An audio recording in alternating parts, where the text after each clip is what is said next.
اللهم بارك على محمد وعلى آل محمد। গজার মাছগুলো বিশাল বড় সাইজ। বুধবার, এই বুধবারে তবারক দেওয়া হয় এই মাজারে। বাসের মধ্যেই বাসা থেকে আনা তিয়ারি খেয়ে আমরা চলে গেলাম শ্রীমঙ্গল। এখন লাঞ্চের সময় বিরতি দিয়েছে, চলে আসলাম পানসি রেস্টুরেন্ট। ক্যাশিয়ারকে নিয়ে আরো 2টা বাস যেহেতু যাবে, তো সেই 2টা বাস আমরা দেখতে গেলাম।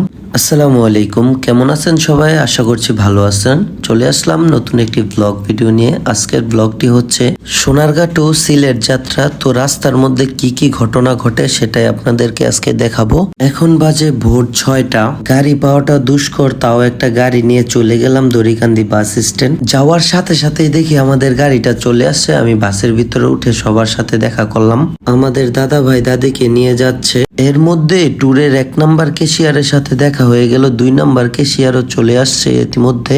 এর ফাঁকে আমরা কিছু ফটোশুট করে নিলাম, যা কিছুক্ষণ আগে আপনারা পূর্বে দেখেছেন। বাসের ভিতরে উঠে দেখলাম সবাই সিট পেয়েছে কিনা। দেখলাম সবাই সিট পেয়েছে, অনেক খুশি এবং আনন্দিত দেখে ভালো লাগতেছিল। অনেকদিন পর সবাই মিলে একসাথে ট্যুরে যাচ্ছি। 1 নাম্বার ক্যাশিয়ারকে নিয়ে আরো 2টা বাস যেহেতু যাবে, তো সেই 2টা বাস আমরা দেখতে গেলাম। اللهم بارك على محمد وعلى آل محمد كما باركت على إبراهيم وعلى آل إبراهيم। এর মাঝখান দিয়ে আমাদের ইমাম সাহেব চলে আসছে দোয়া পড়ানোর জন্য, যেহেতু আমরা অনেক দূরে যাব। ইমাম সাহেব মধুর কণ্ঠে তেলাওয়াত করে দোয়া পড়ে চলে গেল। তো আমরাও গাড়ি ছেড়ে দিলাম। অনেক সবাই আনন্দিত, অনেক উচ্ছ্বাসিত। ভাবলাম সারাটা দিন চিল করব, চিল আর কই করা হলো। রাস্তায় যেতে যেতে সন্ধ্যা প্রায় হয়েই যাচ্ছিল।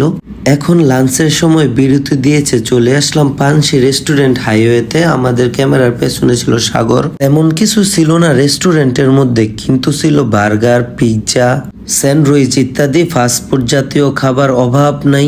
ওই জায়গায় তেমন কিছু খাওয়া হলো না।